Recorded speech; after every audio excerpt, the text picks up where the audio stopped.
Hello students, my name is Rohit Painuly and I am from ICT virtual classroom Dehradun. कैसे हैं आप सभी? मेरे ख्याल से बहुत अच्छे होंगे, फिट होंगे, फाइन होंगे। हम क्लास 12th केमिस्ट्री कर रहे हैं, जिसमें कि हमारा बच्चों चैप्टर पी ब्लॉक चल रहा है, ठीक है ना। और हम ग्रुप 16 की बात कर रहे थे। ग्रुप 16 में हमने डाइनाइट्रोजन की हमने प्रॉपर्टीज की थी, है ना। डाइनाइट्रोजन की हमने प्रॉपर्टीज की थी और साथ ही साथ हमने क्या किया था, ओजोन स्टार्ट किया था। ओजोन क्या होता है, कैसे प्रिपेयर करते हैं उसको और किस तरीके से उसकी प्रॉपर्टीज। तो कुछ प्रॉपर्टीज हमने कर ली थी, कुछ हमारे आज बची है। तो वहीं से हम अपना लेक्चर स्टार्ट करते हैं। तो चलेंगे बच्चों स्मार्ट बोर्ड की तरफ। तो हमने बात की थी ओजोन को लेके, है ना। आप देखेंगे पीछे हमने ओजोन की प्रॉपर्टीज की थी। थोड़ा रिकैप चलते हैं, क्या क्या हमने किया था कि पेल ब्लू गैस होती है, ठीक है ना, डार्क ब्लू लिक्विड है और वायलेट ब्लैक सॉलिड होता है। कैरेक्टरिस्टिक स्मेल है इसकी, ठीक है ना। स्मॉल कंसंट्रेशन में क्या है, हार्मलेस है। स्मॉल कंसंट्रेशन में हार्मलेस होती है ना। लेकिन अगर कंसंट्रेशन इसकी बढ़ जाए, कितनी बढ़ जाए कंसंट्रेशन, अगर इसकी कंसंट्रेशन 100 ppm, पार्ट्स पर मिलियन, ppm की फुल फॉर्म क्या होती है बच्चों, पार्ट्स पर मिलियन। अगर 100 ppm से ज्यादा चलेगी इसकी कंसंट्रेशन, तो हमें क्या सांस लेने में दिक्कत हो सकती है। उससे उससे क्या हो सकता है, हमें हेडेक हो सकता है, नौसिया हो सकता है, इस तरीके से चीजें हमें ये हो सकती है। अगली हमने बात की थी कि जो O3 है थर्मोडायनेमिकली अनस्टेबल है with respect to oxygen. Oxygen के रिस्पेक्ट में थर्मोडायनेमिकली क्या है, अनस्टेबल है ना। क्यों अनस्टेबल है? क्योंकि जब ये डिकम्पोज होती है, O3 को जब डिकम्पोज करेंगे हम O2 में, उससे क्या होगा, आपकी हीट लिबरेट होगी, मतलब एनर्जी लिबरेट होगी, जिससे कि एंट्रोपी बढ़ जाती है, एंट्रोपी पॉजिटिव चले जाती है। तो इसलिए ये क्या है, थर्मोडायनेमिकली अनस्टेबल है, ठीक है ना। तो ये बात हमने की थी। अगली बात करते हैं आज ओजोन से रिलेटेड। ये हमने बात की थी गिब्स एनर्जी को लेके। तो डेल्टा एच पॉजिटिव होने से बच्चों क्या होगा, डेल्टा एच पॉजिटिव होने से दो इफेक्ट होते हैं इसके।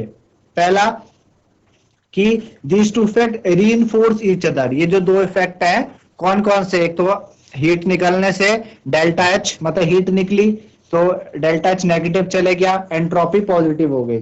तो इससे दो चीजें होती है। पहला resulting in large negative Gibbs energy change, ठीक है ना। एक तो क्या होता है इसकी जो गिब्स एनर्जी चेंज है, यानी जो डेल्टा जी है ना, उसकी वैल्यू लार्ज नेगेटिव हो जाती है। उसकी वैल्यू क्या हो जाती है, very large negative, large negative. Delta G क्या देता है, गिब्स एनर्जी चेंज आपका लार्ज नेगेटिव वैल्यू देता है फॉर कन्वर्जन इनटू ऑक्सीजन, ठीक है ना। It is not really surprising, क्यों? क्योंकि जो हाई कंसंट्रेशन ओजोन की वो क्या है, काफी डेंजरसली एक्सप्लोजिव है, ठीक है ना। जो हाई कंसंट्रेशन है ओजोन की, हाई कंसंट्रेशन वो क्या है, एक एक्सप्लोजिव का काम करती है इस वजह से, ठीक। तो पांचवा पॉइंट क्या था हमने, आज छठा पॉइंट हमारे पास कि नेसेंट ऑक्सीजन लिबरेट करती है। जो O3 है ना, वो क्या करती है, नेसेंट ऑक्सीजन। O3 क्या करती है, नेसेंट ऑक्सीजन लिबरेट करती है। मतलब जब डिकम्पोज होगी O3, मतलब आपने क्या किया, कोई कंपाउंड में ओजोन का मिलाया।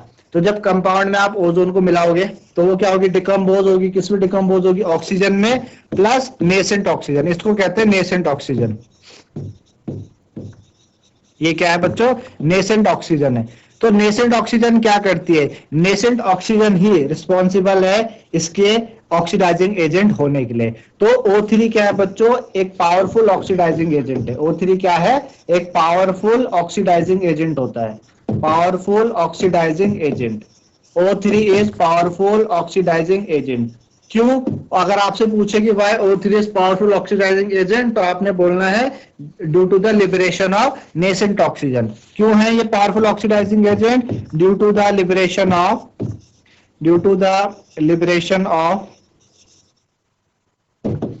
Nascent oxygen. Nascent oxygen liberation के वजह से क्या है, पावरफुल ऑक्सीडाइजिंग एजेंट है, ठीक है ना। तो इसकी ऑक्सीडाइजिंग एजेंट की क्या क्या मतलब क्या क्या प्रॉपर्टी करता है। पहले तो ये लेड सल्फाइड को लेड सल्फेट में बदल देगा। लेड सल्फाइड को किस में बदल देगा, लेड सल्फेट में। लेड सल्फेट, लेड सल्फाइड को लेड सल्फेट में बदल देगा। अब लेड सल्फाइड क्या है, पीबीएस। पीबीएस को कहते हैं लेड सल्फाइड, सॉलिड फॉर्म में होता है, ठीक है ना। जैसे आपने इसमें क्या मिलाया, ओजोन मिलाया, तो इसने क्या किया, नेसेंट ऑक्सीजन लिबरेट करी, तो इसने इसको किस में बदल दिया, इसको ऑक्सीडाइज कर दिया, है ना, क्या कर दिया बच्चों, ऑक्सीडाइज कर दिया, और इसमें 4O2 ऑक्सीजन गैस रिलीज हो गई, ठीक है ना। तो ये आपने देखा, इसने O3 ने क्या किया, ऑक्सीडाइजिंग एजेंट, ठीक है ना, ऑक्सीडाइजिंग एजेंट होते हुए इसने पीबीएस को ऑक्सीडाइज कर दिया लेड सल्फेट में, ठीक है ना, पीबीएस को किसमें कर दिया, PbSO4 में इस तरीके से कर दिया। दूसरा ये क्या करता है, आयोडाइड आयन को आयोडीन में बदल देगा, आयोडाइड आयन को टू आयोडीन में बदलेगा। अब आयोडाइड आयन क्या है, जैसे आपके पास है 2I नेगेटिव, आयोडाइड आयन है, एक्वस फॉर्म में है, ठीक है ना, इसमें आपने क्या किया, एक्वस फॉर्म में है तो वाटर भी होगा, और प्लस आपने इसमें क्या मिलाया, O3 मिलाया, ओजोन गैस मिलाई, तो ये क्या करेगी, नेसेंट ऑक्सीजन लिबरेट करेगी, तो ये क्या कर देगी, इसको चेंज कर देगी किसमें, आयोडीन में, किसमें, आयोडीन क्या होता है I2 में, ठीक है ना, और O2 ऐसे रिलीज होगी। आई बात समझ में, इस तरीके से ये ऐसा करता है, आई समझ में। तो ये इस तरीके से ऑक्सीडाइजिंग एजेंट की प्रॉपर्टी शो करता है, कौन, ओजोन शो करता है, ठीक है ना। चलिए अब एक बहुत सा क्वेश्चन आता है कई बार कि हाउ इज O3 एस्टिमेटेड, एक क्वेश्चन पूछता है काफी बार कि how is O3 estimated, how is O3 estimated quantitatively,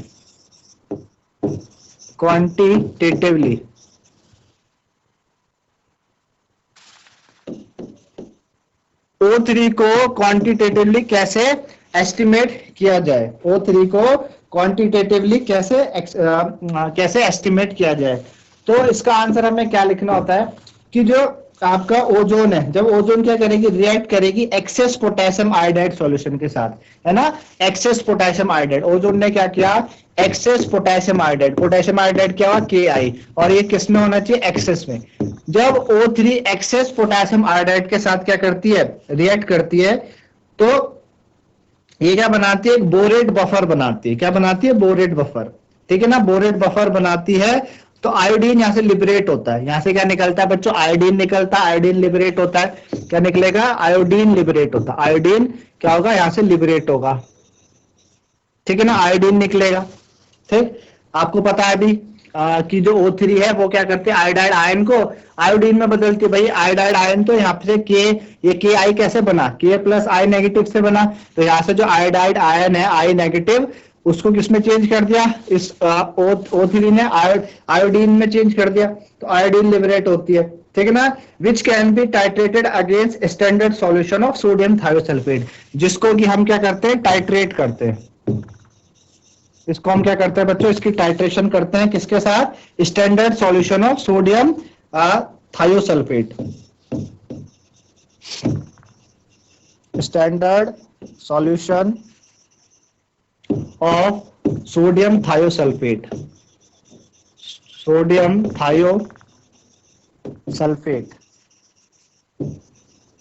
ठीक है ना, standard solution of sodium thiosulphate के साथ इसको क्या करते हैं, टाइट्रेशन करते हैं इसकी।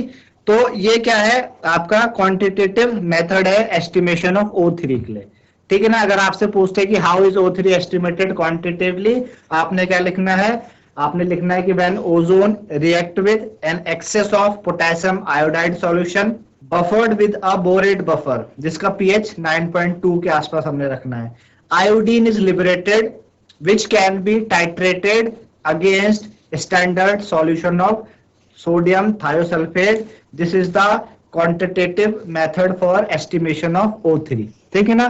तो ये था आपके पास इससे रिलेटेड, ठीक है ना। चलिए अब बात करते हैं कि जो एक्सपेरिमेंट हमें ये शो करते हैं, कई सारे एक्सपेरिमेंट हमें शो करते हैं कि जो नाइट्रोजन ऑक्साइड्स है ना, जो आपकी नाइट्रोजन ऑक्साइड्स है, पर्टिकुलरली अगर हम बात करें नाइट्रोजन मोनोऑक्साइड की, है ना, ये क्या करती है, कंबाइन करती है ओजोन के साथ, ठीक है ना।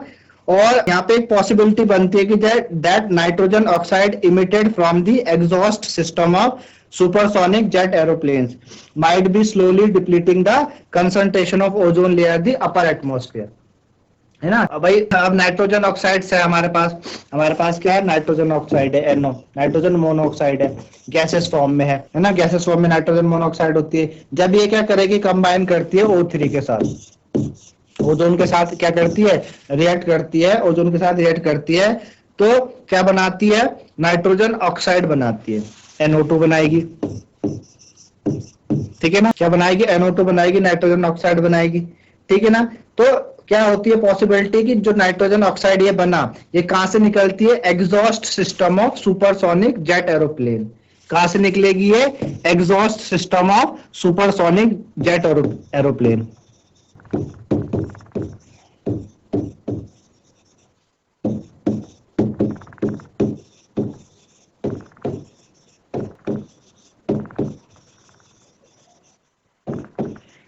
है ना, सुपरसोनिक जेट एरोप्लेन का जो एग्जॉस्ट सिस्टम है, जहां से एग्जॉस्ट निकलता है, धुआं वगैरह निकलता है, वहां से क्या निकलती है, ये NO2 निकलती है। ठीक है ना, वहां से क्या निकलती है, NO2 निकलेगी। Exhaust system of supersonic jet aeroplane से ये NO2 निकलेगी। ठीक है ना। और ये माना जाता है कि ये क्या करती है, धीरे धीरे ओजोन लेयर को डिप्लीट करती है। अपर एटमॉस्फेयर में ये NO2 क्या करेगी, धीरे धीरे अपर एटमॉस्फेयर में ओजोन लेयर को क्या करती है, डिप्लीट करती है। ओजोन लेयर को क्या करती है, डिप्लीट करती है। डिप्लीट मतलब उसमें छेद कर दिया, है ना, ओजोन लेयर को क्या कर रही है, डिप्लीट कर रही है। और कौन सी ओजोन लेयर, जो अपर एटमॉस्फेयर में मौजूद है। अपर एटमॉस्फेयर में जो हमारे पास ओजोन है, उसको क्या करती है, ये धीरे धीरे डिप्लीट करती है ना। बाकी फिर आपको पता है कि जब डिप्लीशन होगा ओजोन लेयर का तो कैसा होता है। दूसरा जो थ्रेट है इस ओजोन लेयर का, is probably posed by the use of pheromones which are used in aerosol sprays and as refrigerant। अब तो ये आना बंद हो गया है। आपने पहले क्या होता था, पहले हमारे रेफ्रिजरेटर्स में और जो एसी वगैरह है, एयर कंडीशनर में, पहले हम क्या करते थे, क्लोरोफ्लोरोकार्बन का इस्तेमाल होता था, CFC, है ना। अब क्लोरोफ्लोरोकार्बन क्या करते, क्लोरोफ्लोरोकार्बन का इस्तेमाल क्यों होता है, इनका इस्तेमाल कूलिंग के लिए इस्तेमाल होता है ना। रेफ्रिजरेटर में कूलिंग का इस्तेमाल होता है, ऐसे एयर कंडीशनर में भी कूलिंग के लिए हम CFC क्लोरोफ्लोरोकार्बन का इस्तेमाल करते थे। इससे क्या होता है बच्चों, CFC क्या करती है, इससे ये क्या करती है, वेपर्स की फॉर्म में ऊपर जाएगी एटमॉस्फेयर में, और ओजोन के साथ क्या करती है, रिएक्ट करके उसको धीरे धीरे डिप्लीट करती थी, उसको खत्म कर रही थी, है ना। अब तो इनका यूज बंद हो गया है हमारे AC वगैरह में और रेफ्रिजरेटर में। पर ये कुछ क्या है, कुछ ओजोन लेयर को ऐसे डिप्लीट होती है इन तरीके से, है ना। तो ये मेरे ख्याल से आपको ये बातें समझ में आई होगी। ठीक है ना। तो लास्ट है ओजोन के बारे में हमारे पास, कि जो ओजोन है, ओजोन के स्ट्रक्चर को देखते हैं। ठीक है ना, कि जो ओजोन का स्ट्रक्चर है वो किस तरीके से है। चलिए, तो ओजोन कैसे है बच्चों, इस तरीके से ओजोन है, O3 है ना हमारे पास। तो O3 कैसे बना हुआ, O double bond O single bond O, है ना। और यहाँ पे हम देखेंगे इस तरीके से 1 2 3 4 5 6 7 8, इस वाले के बच्चों 1 2 3 4 5 6 7 8, और इसके 1 2 3 4 5 6, 1 2 3 4 5 6 7 8, ये आपका O3 का है। और इसका रेजोनेंस स्ट्रक्चर हम देखेंगे तो रेजोनेंस स्ट्रक्चर आपका इस तरीके से बन जाएगा, O double bond O single bond O, है ना। रेजोनेंस में क्या होता है, मतलब जितने पॉसिबल स्ट्रक्चर हो सकते हैं। ठीक है ना। तो इसमें आपका इस तरीके से हो जाएगा 1 2 3 4 5 6 7 8, 1 2 3 4,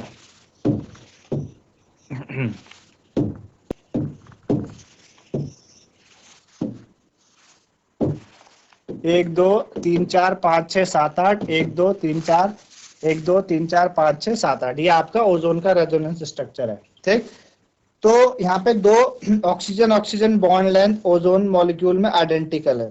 दो oxygen bond length ozone molecule में क्या है, आइडेंटिकल है, 128 पिकोमीटर की होती है। और जो मॉलिक्यूल है वो एंगुलर है। मॉलिक्यूल का जो शेप है वो कैसा है, मॉलिक्यूल कैसा है, एंगुलर है। एंगुलर बेंट जैसा होता है ना, बेंट टाइप का, तिरछा ऐसे ना एंगल बनाता है, तो एंगुलर है ये। ठीक है ना, एंगुलर है with a bond angle of about 117 degree.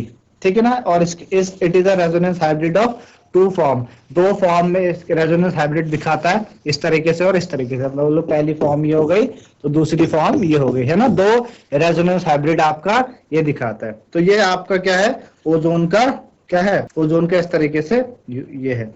अब बात करते हैं यूजेस की, इसके यूज की बात करें कि भाई ओजोन के जो यूज है, ओजोन के यूज क्या है। तो एक तो ये बच्चों जर्मिसाइड की तरह यूज होता है, it is used as a germicide.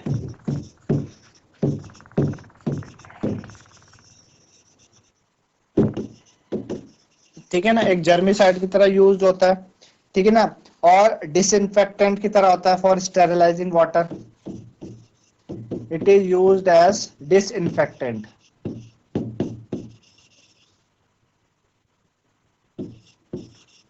Disinfectant की तरह यूज होता है, use as a disinfectant for sterilising water.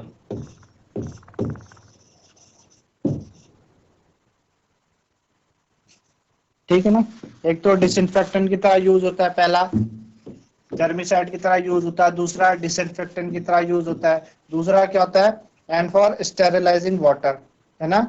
Water को स्टेरिलाइजिंग करने के लिए भी यूज होता है, स्टेरिलाइज करता है वाटर को।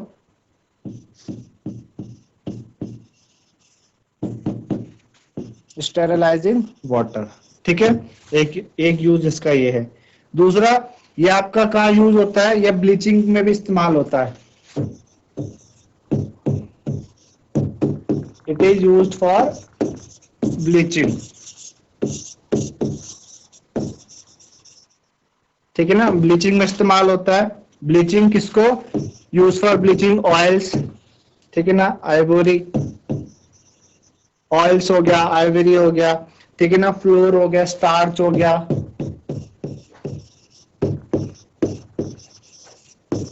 ठीक है ना, एक्सेट्रा। दूसरा ये आपका किसका इस्तेमाल होता है, एज अ ऑक्सीडाइजिंग एजेंट, ठीक है ना, एज अ ऑक्सीडाइजिंग एजेंट भी ये इस्तेमाल होता है in the manufacture of potassium permanganate, used as a oxidising agent, used as a oxidising agent. Oxidising agent की तरह क्या होता है, इस्तेमाल होता है किसके लिए, इन the manufacture of potassium permanganate, in the manufacture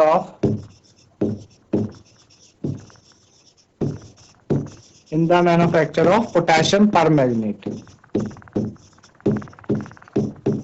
potassium permanganate,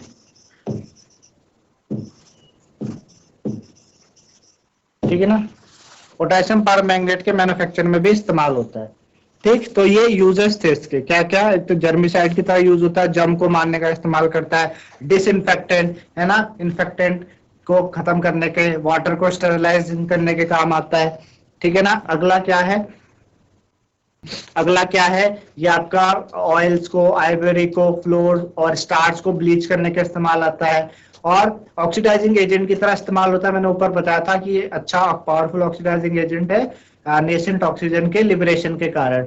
तो ये पोटेशियम परमैंगनेट के इस्तेमाल में भी आता है, ऑक्सीडाइजिंग एजेंट की तरह इस्तेमाल होता है, ठीक है ना। तो इस तरीके से आपने इसके बारे में पढ़ा, ओजोन के बारे में। देखिए क्या क्या बातें हमने ओजोन के बारे में पढ़ी, उसको देख लेते हैं एक बारी, ठीक है ना। ओजोन O3 के नाम से ओजोन है, एलोट्रॉपिक फॉर्म है ऑक्सीजन की, आपको 20 किलोमीटर की हाइट में मिलती है। ये कैसे, जब ये एटमॉस्फेरिक ऑक्सीजन के साथ रिएक्ट करती है सनलाइट की प्रेजेंस में, है ना, बहुत रिएक्टिव है।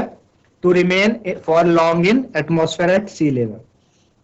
प्रिपरेशन कैसे कि ना, आप क्या करो, slow drive stream of oxygen को पास कराओ साइलेंट इलेक्ट्रिकल डिस्चार्ज में, तो ऑक्सीजन कन्वर्ट हो जाएगी ओजोन में, और जो प्रोडक्ट निकलेगा ये इसको बोलेंगे ओजोनाइड ऑक्सीजन, ठीक है ना। कैसी रिएक्शन है बच्चों, इसमें हीट एब्जॉर्ब होती है, ठीक है ना, एंडोथर्मिक रिएक्शन है, हीट एब्जॉर्ब होती है, एंडोथर्मिक प्रोसेस है। अच्छा, साइलेंट इलेक्ट्रिकल डिस्चार्ज का यूज क्यों करना है हमको, ताकि हम इसके डिकम्पोजिशन को बचा सके, ठीक है ना। हमने प्रॉपर्टी करी, प्रॉपर्टी आपको मैंने बताई, इस तरीके से इसकी प्रॉपर्टीज है, ठीक है ना। पेल ब्लू, गैस में पेल ब्लू होती है, लिक्विड में आपकी डार्क ब्लू है, और व्हाइट ब्लैक सॉलिड है। कैरेक्टरिस्टिक स्मेल है, स्मॉल कंसंट्रेशन में कोई हार्म नहीं करती, कंसंट्रेशन अगर बढ़ा दे 100 ppm से ज्यादा तो ब्रीथिंग में अनकंफर्टेबल हो जाता है, हेडेक वगैरह में हो जाता है। O3 थर्मोडायनेमिकली अनस्टेबल है O2 के रिस्पेक्ट में, क्यों? क्योंकि जब ये डिकम्पोज होती है O2 में तो ये क्या करती है, इससे एनर्जी निकलती है, हीट निकलती है, जिससे कि एंट्रोपी बढ़ जाती है। एंट्रोपी बढ़ने से इसके पास लार्ज नेगेटिव डेल्टा जी हो जाता है, गिव्स फ्री एनर्जी, है ना। ऑक्सीडाइजिंग एजेंट का काम करती है, पावरफुल ऑक्सीडाइजिंग एजेंट, क्यों? With the liberation of nascent oxygen के कारण। ठीक, चलिए अगली बात, नेसेंट ऑक्सीजन क्या करता है, लेड सल्फाइड को लेड सल्फेट में बदल देगा, आयोडाइड आयन को आयोडीन में बदल देगा।